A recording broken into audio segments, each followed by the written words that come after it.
Hello friends, આપણું first lesson complete થઈ ગયું છે.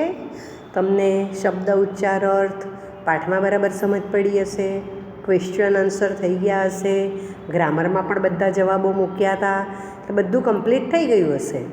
હવે ફક્ત એક જ વસ્તુ બાકી હતી, જે ગ્રામર બુકમાં એક્ટિવિટી 12 પેજ નંબર 14 એ પાઠ ચાલે પછી જ કરવાની હતી.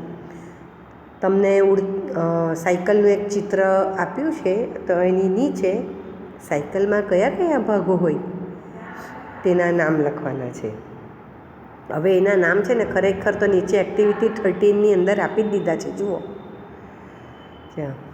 અને સાયકલ વિશે તો બધાને બધી ખબર જ હોય છે. તો એ બધા શબ્દોની મદદથી પહેલાં તો એક્ટિવિટી 12માં લખવાના છે. અહીંયા આ ચિત્રમાં બતાવ્યા છે તે પ્રમાણે. પછી એક્ટિવિટી 13ની અંદર તમારે ખાલી જગ્યામાં શબ્દો પૂરી દેવાના. હવે જ્યારે ખાલી જગ્યામાં તમે શબ્દો પૂરશો ને મિત્રો, એટલે તમારું માય બાઇસિકલ નામનો એક નિબંધ તૈયાર થઈ જશે. એટલે એક્ટિવિટી 14 થઈ જ જશે, પણ તમારે શું કરવાનું છે, નોટબુકમાં માય બાઇસિકલ કરીને નાનકડો નિબંધ જેવો લખી દેવાનો છે, સરસ અક્ષરે. ખ્યાલ આવી ગયો? તમે 11 ખાલી જગ્યા લખશો, પેરેગ્રાફની રીતે લખશો, એટલે નિબંધ તૈયાર થઈ જશે. મટીરિયલ તમારી પાસે તૈયાર છે. પછી કોમ્પોઝિશન એમ લખ્યું છે ઉપર, એક્ટિવિટી 14ની ઉપરની લીટીમાં તેજસ્વીની બાઇસિકલ છે, તો એ આપણે સવાલ જવાબમાં લખી ગયા છે. ડિસ્ક્રાઇબ તેજસ્વીની બાઇસિકલ. સવાલો તો યાદ છે ને, કે તેજસ્વીનીની સાયકલનું વર્ણન કરો. તો કોઈક વાર આ ટૂંક નોંધ તરીકે પૂછાય. આપણે ઓલરેડી આ જવાબ લખી જ ચૂક્યા છીએ, પણ તમારે નોટબુકમાં તેજસ્વીની બાઇસિકલ કરીને પણ આ 4-5 વાક્ય લખવાના. હવે એક્ટિવિટી 15 26મી જાન્યુઆરીએ આમંત્રિત ચીફ ગેસ્ટની પ્રવૃત્તિની માહિતી અંગ્રેજીમાં બોલો અને લખો. એટલે આપણે ડૉક્ટર સ્મિતા અને સરપંચ મનોજભાઈ વાળું બોલી ગયા હતા, યાદ છે ને? તે તો હવે આજે આપણે યુનિટ 2 શરૂ કરીએ છીએ. તમે યુનિટ 2 જુઓ. હાઉ મેની ડીડ યુ, એટલે તે કેટલા. હાઉ મેની એટલે કેટલા, કેટલી, કેટલો, સંખ્યા જાણવાનો શબ્દ. ડીડ એટલે ભૂતકાળ. તમને ખ્યાલ આવી ગયો હશે કે હજી ભૂતકાળે આપણો પીછો છોડ્યો નથી. તમે ગ્રામરમાં જુઓ તો ઉપર 8 એક નવા મુદ્દા બતાવેલા છે, હા ને? એટલે આપણને ગ્રામર ચલાવતા પણ વાર લાગશે. યુનિટ 1ની જેમ યુનિટ 2માં પણ ખૂબ વ્યાકરણ છે. અને મિત્રો, વ્યાકરણ ક્યારેય નકામું હોતું નથી. અત્યારે અમે શીખવીએ છીએ, આગળના ધોરણોમાં આવડી ગયું છે કરીને તમને એના પર આગળ ચાલશે. એટલે અત્યારે ખૂબ શાંતિથી તમે ઘરે જ છો તો 2 વાર વિડીયો સાંભળીને સમજજો. હવે ન્યૂ વર્ડ્સ છે, તો ન્યૂ વર્ડ્સ જે છે તે તમારે નોટબુકમાં નવા પાના ઉપરથી 2 લીટી અને 3 ખાના પાડવાના, અને એક લાઈન છોડીને સરસ મજાના અક્ષરે લખવાનું. આજે ગુરુવારના ન્યૂઝપેપરમાં આવી ગયું કે સપ્ટેમ્બર મહિનાથી ચાલુ થશે કદાચ. એટલે આપણી ફર્સ્ટ સેમની પરીક્ષામાં નોટના જો માર્ક મૂકવાના હોય તો તમારી નોટ સરસ હશે તો મૂકાશે. તમે લાલ લીલી બોલપેન વાપરો, સરસ મજાનું લખો. અને જ્યારે લખો ને ત્યારે મન એટલું શાંત રાખવાનું કે તમને એટલા બધા નવા શબ્દો આવડશે, તમારું અંગ્રેજી પાવરફુલ થતું જશે. શબ્દો વધારે છે કારણ કે વાર્તા છે, તો વાર્તાની અંદર તો શબ્દો આવતા જ હોય. હવે વિરોધી શબ્દો છે. તો મેં આગળ પણ પહેલાં લેસનમાં પણ કીધું હતું કે વિરોધી શબ્દ તમે નોટબુકના છેલ્લા 3-4 પાના છોડીને જો લખ્યો તો પરીક્ષા વખતે વાંચવાનું સરળ પડે. ફક્ત વિરોધી શબ્દ જ વંચાય, એટલે માટે. હવે અંગ્રેજીમાં છે ને બધું ઘણી વખત કંઈક અપવાદવાળી વસ્તુ આવે. તો અહીંયા શું છે, એક સરખા જણાતા ઉચ્ચાર. જો એક સરખા નથી લખેલું, એક સરખા જણાય આપણને, પણ હોતા નથી.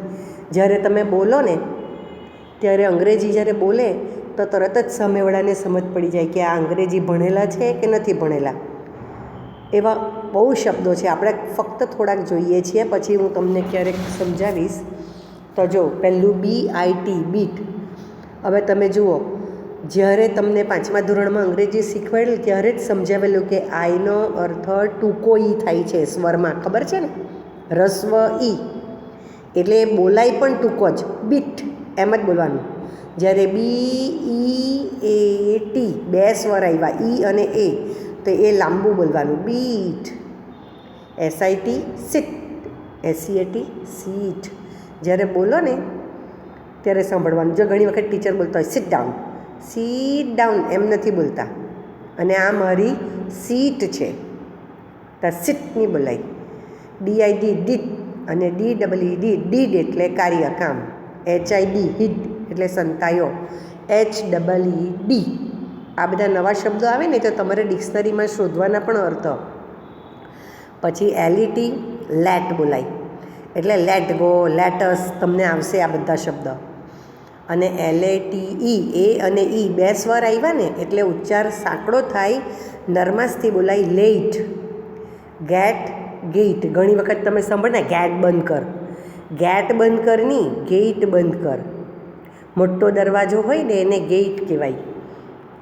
MET મેટ એટલે મળ્યા, MATE મેટ, ક્લાસમેટ, રૂમમેટ, એવા શબ્દ આવે ને તે. FED ફેડ અને FADE fade. MET met, MAT mat. DEAD dead એટલે મૃત્યુ પામેલું, અને DAD ડેડ એટલે ડેડીનું ટૂંકું રૂપ. હવે તમે યાદ કરો, તમે શું ઉચ્ચાર કરો છો, ડેડ કેવું છો કે ડેડ કેવું છો? બંનેનો અર્થ સમજાયો? કેવો મોટો ગરબડ થાય? HEAD હેડ બોલાય. કેમ? કારણ કે એમાં 2 સ્વર છે એટલે એ સાંકડો ઉચ્ચાર થાય. જ્યારે HAD had, SET set, SAT sat, એટલે જ્યાં એ વપરાય ત્યાં ઉચ્ચાર પહોળો થાય. એ અને ઈ ભેગા હોય તો ઉચ્ચાર સાંકડો થાય. તમે ઘણી વખત પ્રાઇસ અને પ્રઇઝ શબ્દ સાંભળેલો છે? બોલવામાં ઘણા ભૂલ કરતા હોય છે. ઘણી વખત દુકાનમાં આપણે સાંભળીએ છીએ કે આ વસ્તુની શું પ્રાઇસ છે. પ્રાઇઝ એટલે તો ઇનામ, પ્રાઇસ એટલે કિંમત. એટલે મિત્રો, જ્યારે આપણે બોલીએ ને ત્યાં પણ આપણે પરખાઈ જઈએ. એટલે આ બધું બોલવા માટે છે અંગ્રેજી. તમે આ બધા શબ્દો ઘરે બોલો મોટેથી. હવે એક્ટિવિટી 1 છે તેમાં શું છે કે આ જે ઉપર જે શબ્દો લખ્યા છે ને તે તમારે ડિક્શનરીમાંથી અર્થ શોધવાનો છે, તો તમને નવા શબ્દો જાણવા મળશે. અને જો તમે જ્યાં પણ જોતા જાઓ, છેલ્લી કોલમમાં અહીંયા આમાં, તો જ્યાં ચત્તી માત્રા કાઢેલી છે, મેટમાં ઉપર માત્રા ચત્તી છે તો એ સાંકડો ઉચ્ચાર. જ્યારે મેટમાં ઊંધી માત્રા કાઢેલી છે, મેટ. ડેડ હેડ. તમે જુઓ, ઘણી વખત બેંક ઓફ બરોડા એવું લખ્યું હોય, બેંક ઓફ ઇન્ડિયા, તો ઓફની ઉપર ઓ ઊંધી માત્રા હોય તો ઓ બોલાય, ઓ બોલાય નહીં. હવે તમારે બીજું પણ ગૃહકાર્ય કરવાનું છે કે સમાન ઉચ્ચારવાળા, એટલે સરખું બોલાતા હોય તેવા 10 શબ્દોની યાદી બનાવો. અહીંયા 1-2 આપ્યા છે કે કોટ એટલે પલંગ, ખાટલો, અને કોટ એટલે કેચનું ભૂતકાળ, પકડાયો. SOME સમ એટલે કેટલુંક, થોડુંક, અને SUM સમ એટલે દાખલો. બરાબર? હવે આ બધી પ્રવૃત્તિ કરવાની ખરેખર મજા આવે. તમે કોઈની મદદ પણ લઈ શકો અને ડિક્શનરી પણ વાપરી શકો. હવે જ્યારે પાઠ ચાલશે ત્યારે એની અંદરનું થોડુંક વ્યાકરણ છે. આ વ્યાકરણ છે ને તમારે માટે નવું છે, પણ છે એકદમ સહેલું. મેં તમને આગળ એકવાર કીધેલું કે 3 વર્તમાનકાળ છે, 3 ભૂતકાળ છે. તો સાદો ભૂતકાળ તો આપણે ભણી ગયા છીએ, 5મી 6ઠીથી બરાબર ચાલુ થઈ જાય છે. ઈડીવાળું શબ્દ આવે અથવા તો બદલાઈ ગયેલું ક્રિયાપદ આવે. પણ અહીંયા આપણે શું શીખવાના છે? ચાલુ ભૂતકાળ. ચાલુ ભૂતકાળ એટલે શું તે સમજીએ. ચાલુ શબ્દ આવ્યો એટલે તમને એટલું ધ્યાન આવવું જોઈએ કે ક્રિયા ચાલી રહી છે. 5મીમાં ચાલુ વર્તમાનકાળ શીખેલો કે પંખો ચાલતો હોય ત્યારે જ બોલાય કે પંખો ફરી રહ્યો છે. કૂતરો દોડતો હોય ત્યારે જ બોલાય, કૂતરો દોડી રહ્યો છે. શિક્ષક બોલી રહ્યા છે, અમે સાંભળી રહ્યા છીએ. તે ક્રિયા બી ચાલતી જ હોવી જોઈએ અને ત્યારે જ તેને દર્શાવવામાં પણ આવે, ત્યારે જ ચાલુ કાળ વપરાય. પણ તે ચાલુ વર્તમાન કાળ હતો, અત્યારે ચાલુ ભૂતકાળ છે. એટલે શું થશે? ક્રિયા ચાલી રહી છે પણ હમણાં નહીં. ગયા અઠવાડિયે, ગઈકાલે, ગઈ રાત્રે, ગયા મહિને, ગયા વર્ષે, ત્યારે. દાખલા તરીકે ગઈકાલે 8 વાગ્યે અમે સૂઈ રહ્યા હતા, તો સૂવાની ક્રિયા ચાલુ હતી પણ ક્યારે? ગઈકાલે. ગયા રવિવારે અમે આઈસ્ક્રીમની મજા માણી રહ્યા હતા, તો આઈસ્ક્રીમની મજા માણવાની ક્રિયા ચાલુ છે પણ ક્યારે? ગયા અઠવાડિયે. તો વાર્તા છે એટલે ભૂતકાળ છે અને ભૂતકાળની અંદર જુદા જુદા ભૂતકાળ પણ આવે. તો આપણે જો લેસન છે ને, બહુ જ ફાઇન વાર્તા છે, તેની અંદર આ વ્યાકરણ છે. તો એ જ્યારે આપણે ભણી લઈશું તો જ પાઠની મજા પણ લઈ શકશું. અને આ પાઠની અંદર ખૂબ બધું વ્યાકરણ છે, એટલે વ્યાકરણ ચલાવતા પણ 2-3 વિડીયોઝ થશે. તો તમે રેગ્યુલર લેસન કરતા હશો તો તમને બહુ જ મજા આવશે. તો ચાલો સમજીએ કે આ પાઠની અંદર કેટલાક કેવા વાક્યો આવશે. A boy was sitting at his table near the window. એટલે બાળક બારી પાસે તેના ટેબલ પર બેસી રહ્યો હતો. ખરેખર તો ING લાગે એટલે આપણે રહ્યો શબ્દ વાપરવાની ટ્રાય કરવાની, તો જ ખબર પડે કે ચાલુ કાળ છે. બેઠો હતો. બીજું વાક્ય જોઈએ કે he was doing his homework. Do એટલે કરવું ને ડુઈંગ એટલે કરી રહ્યો. હવે અહીંયા ભૂતકાળ છે એટલે વોઝ વાપરેલું છે. તે તેનું ઘર કામ કરી રહ્યો હતો. ત્રીજું વાક્ય આફ્ટર સમ ડેઝ. આફ્ટર એટલે પછી ને સમ ડેઝ એટલે કેટલાક દિવસો. કેટલાક દિવસો પછી he was going through the forest. તે જંગલમાંથી પસાર થઈ રહ્યો હતો અથવા જઈ રહ્યો હતો.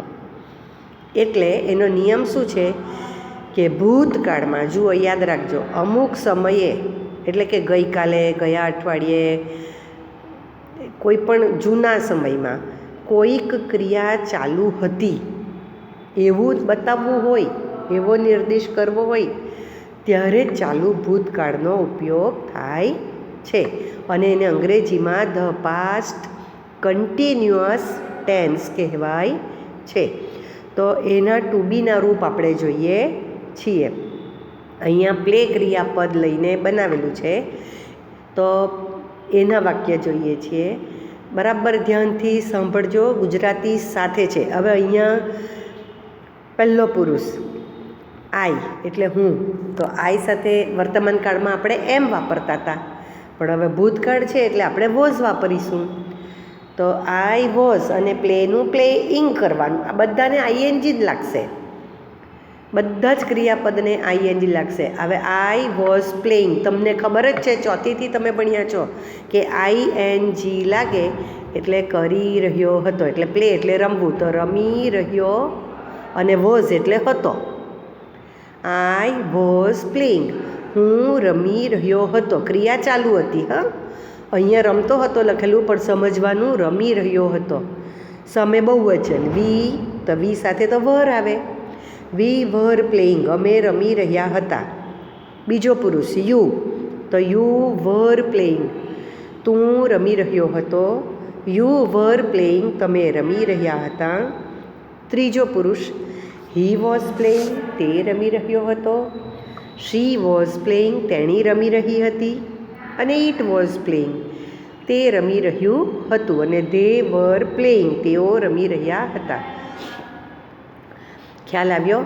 હવે આ પ્લે ક્રિયાપદ સાથે છે, તો તમને હું એક હોમવર્ક આપું છું. પ્લેની જગ્યાએ તમે ઈટ, રીડ, રાઇટ, જમ્પ, સિંગ, ક્લીન, સિંગ, સ્વીમ, ડાન્સ, કોઈ પણ ક્રિયાપદો તમારી પાસે અસંખ્ય છે, તો તમે આઈ વોઝ અને ING વાળું રૂપ મૂકીને લખી શકશો ગુજરાતી સાથે. દાખલા તરીકે I was reading, we were reading, અથવા તો જે તમને ગમતું હોય તે ક્રિયાપદ લઈને આવો જ એક બીજો કોઠો બનાવવાનો છે. બરાબર? I was, V var A common રહેશે. તમારે ફક્ત આઈએનજી વાળો શબ્દ બદલવાનો છે. ગુજરાતી સાથે લખાશે ને મિત્રો? હા, તો ચાલો આગળ જોઈએ છીએ વિધાન વાક્યો. હવે વિધાન વાક્ય અને અંગ્રેજીમાં એસર્ટિવ સેન્ટેન્સ કહેવાય. એસર્ટિવ સેન્ટેન્સ એટલે સાદા વાક્ય. તો ક્યારે ચાલુ વર્તમાન કાળ વપરાય? કે આપણે કોઈ વાત કરતા હોઈએ, બરાબર, કે હું સુરત ફરવા ગયો હતો અને અમે ત્યાં લોચો ખાઈ રહ્યા હતા, ત્યારે એક ભિખારી કૂદી રહ્યો હતો.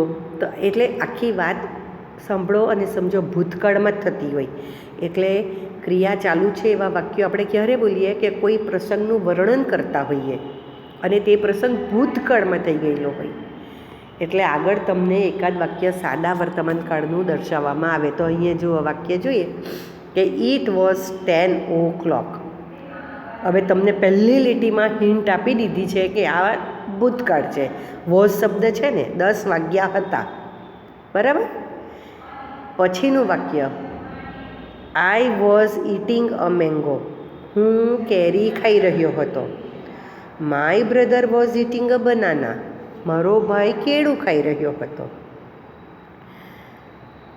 તમને એક નાનકડી હિન્ટ આપવામાં આવે છે કે આ ભૂતકાળ છે. હવે બીજું વાક્ય જુઓ. It was raining at that time. At that time એટલે તે વખતે, તે સમયે. પેન્સિલ હાથમાં હોય તો લખી લો.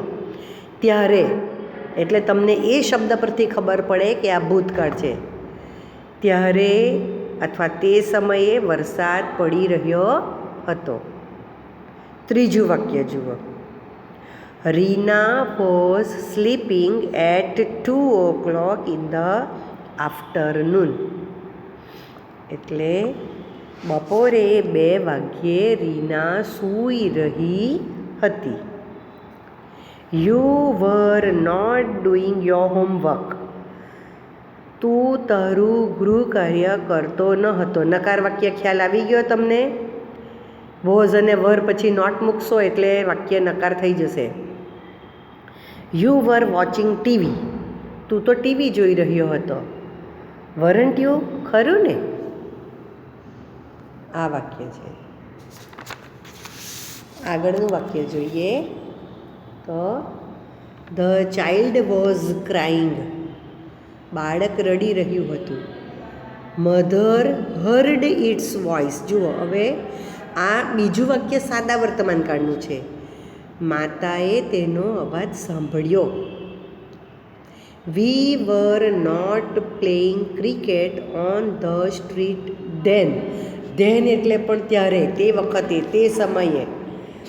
ત્યારે અમે શેરીમાં ક્રિકેટ રમી રહ્યા ન હતા. સમજાયું બાળકો? હા, જો તમને ગમતું હોય તો થોડી એક્ટિવિટી અંગ્રેજીનું ગુજરાતી, ગુજરાતીનું અંગ્રેજી કરવા માટે ફોટોઝ મૂકીશ. તમે ગૃહ કાર્ય કરો છો ને? હા, તો જ તમને વધારે ખ્યાલ આવશે. હવે આવા જ વાક્યોને પ્રશ્નાર્થ કેવી રીતે કરાય? તો એ તો બહુ જ સહેલું છે. તમે ચાલુ વર્તમાન કાળ શીખી ગયા છો તો તમને ચાલુ ભૂતકાળ શ્યોર આવડશે જ. શું કરવાનું? સૌથી સહેલી વસ્તુ કે વાક્યમાં વોઝ અથવા વર તો હશે જ ને, ક્રિયાપદ છે એટલે. તો એને ઊંચકીને વાક્યમાં સૌથી આગળ મૂકી દેવાનું અને વાક્યને છેડે પ્રશ્નાર્થ ચિહ્ન મૂકવાનું ભૂલવાનું નહીં. ચાલો ઉદાહરણ જોઈએ છીએ. Were you listening to music all evening. જુઓ, સૌથી પહેલું શું આવ્યું? વર. અને લિસનિંગ એ મુખ્ય ક્રિયાપદ છે.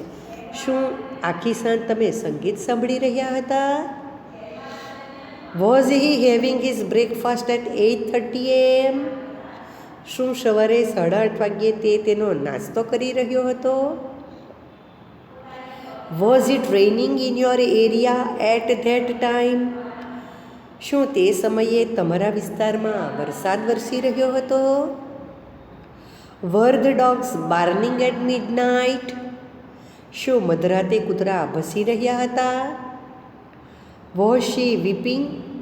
શું તેણી રડી રહી હતી? ખ્યાલ આવી ગયો? તમે બધા વાક્યની અંદર જુઓ તો વોઝ અને વરને સૌથી આગળ મૂકવામાં આવ્યું છે, પછી તરત જ કરતા છે, પછી મુખ્ય ક્રિયાપદનું આઈએનજી વાળું રૂપ છે, અને બાકીનું વાક્ય એમ જ છે, અને પાછળ પ્રશ્ન ચિહ્ન. હવે આના જવાબ પણ તમને આવડતા જ હશે. Yes you were, no you weren't. આપણે ટૂંકા જવાબો શીખી જ ગયા છીએ.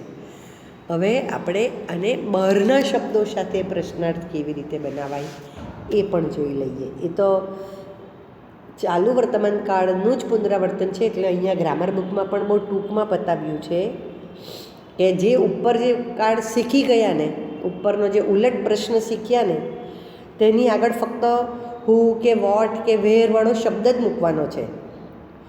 જો what were you doing then, ત્યારે તમે શું કરતા હતા? ખ્યાલ આવી ગયો? વોટ શબ્દ પર આંગળી મૂકો તો તમને ખ્યાલ આવી જશે કે ઉપર જે શીખી ગયા તે જ છીએ. Who was playing the harmonium at 7 o'clock in the morning? સવારે 7 વાગ્યે કોણ હાર્મોનિયમ વગાડી રહ્યું હતું? Why was she વીપિંગ?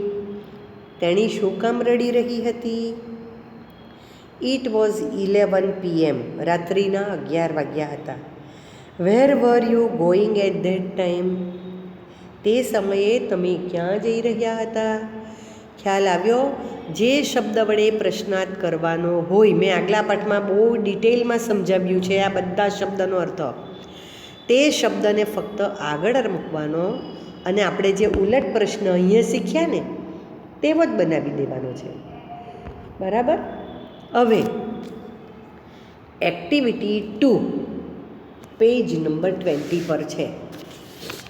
એ ખાલી જગ્યા છે.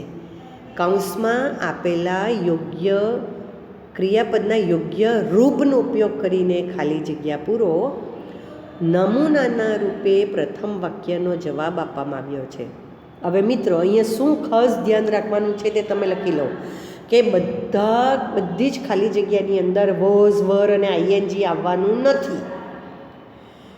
આ 10 ખાલી જગ્યા સાદા ભૂતકાળની અને ચાલુ ભૂતકાળની છે, એટલે એની અંદર ક્રિયાપદનું ભૂતકાળનું રૂપ પણ આવશે અને ક્રિયાપદનું વોઝ, વર સાથે આઈએનજી વાળું રૂપ પણ આવી શકે.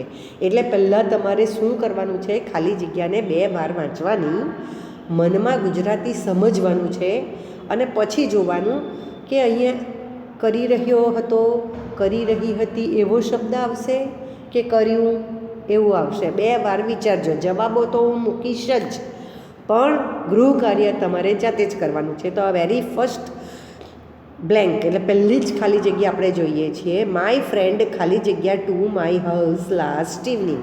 બરાબર? આઈ ખાલી જગ્યા માય હોમવર્ક ધેન. બરાબર? ધ્યાનથી સમજો. માય ફ્રેન્ડ ખાલી જગ્યા to my house last evening એટલે મારો મિત્ર ગઈ સાંજે મારે ઘરે. પછી ખાલી જગ્યા કમ છે તો આવી રહ્યો હતો કે આવ્યો? કયો શબ્દ આવી શકે? તો અહીંયા તો જવાબ આપી જ દીધેલો છે, કેમ. અને ધેન એટલે ત્યારે. તો આઈ ખાલી જગ્યા માય હોમવર્ક ધેન, ત્યારે હું મારું ગૃહ કાર્ય તો કર્યું કે કરી રહ્યો હતો? શું આવે? તો કરી રહ્યો હતો. એટલે મેં તમને આગળ પણ કીધું છે કે તમને સિચ્યુએશન આપવામાં આવશે કે ભૂતકાળ હતો, પછી તમે જે ક્રિયાઓ દર્શાવવાના હોય તે ચાલુ ભૂતકાળમાં બતાવાય. હવે બીજી ખાલી જગ્યા છે તો એમાં કૌંસમાં બી શબ્દ આપેલો છે. તો બી શબ્દ છે ને એના ભૂતકાળના 2 જ રૂપ છે, વોઝ અને વર. તમને ખબર છે કે કોની સાથે વોઝ આવે અને કોની સાથે વર આવે. બરાબર? તો આજે હું તમને 2 થી 3 હોમવર્ક આપું છું. 1 માય બાઇસિકલવાળો નિબંધ વર્કબુકમાં ખાલી જગ્યામાં પૂરવાનો અને નોટબુકમાં પેરેગ્રાફ રીતે લખવાનો. તેજસ્વીની બાઇસિકલની 2-4 લાઈન છે તે પણ લખવાની. એ ટૂંક નોંધ તરીકે પૂછાય અથવા લાંબા સવાલમાં પૂછાય. બરાબર? પછી અહીંયા પ્લેઇંગવાળો કોઠો છે તેને બદલે તમારે તમારા ગમતા ક્રિયાપદો પણ કયા છે? રીડ, રાઇટ, જમ્પ, ઈટ, ડ્રિંક, સ્વીટ, સ્લીપ, ડાન્સ, કોઈ પણ ક્રિયાપદ લઈને તમે આવો જ કોઠો ગુજરાતી વાક્ય સાથે બનાવવાનો છે. અને તમે રહ્યું હતો નહીં, રહ્યો શબ્દનો ઉપયોગ કરજો. અને એક્ટિવિટી 2, આવડે તેટલી ખાલી જગ્યા પૂરવા પ્રયત્ન કરજો. 2 વાર વાંચજો અને મનમાં ગુજરાતી સમજજો, તો તમને વધારે ખ્યાલ આવશે. કારણ કે વાર્તા અને વાતચીતમાં આ કાળનો પણ ઉપયોગ થાય છે. હવે આના પછી જે વ્યાકરણના મુદ્દા છે એ આખો ટૉપિક બદલાઈ જાય છે, એટલે આપણે આ વિડીયો આટલો જ બનાવીએ છીએ. હું આશા રાખું છું કે તમે સમજ પડતી હશે અને તમે ગૃહ કાર્ય કરતા હશે. બાય.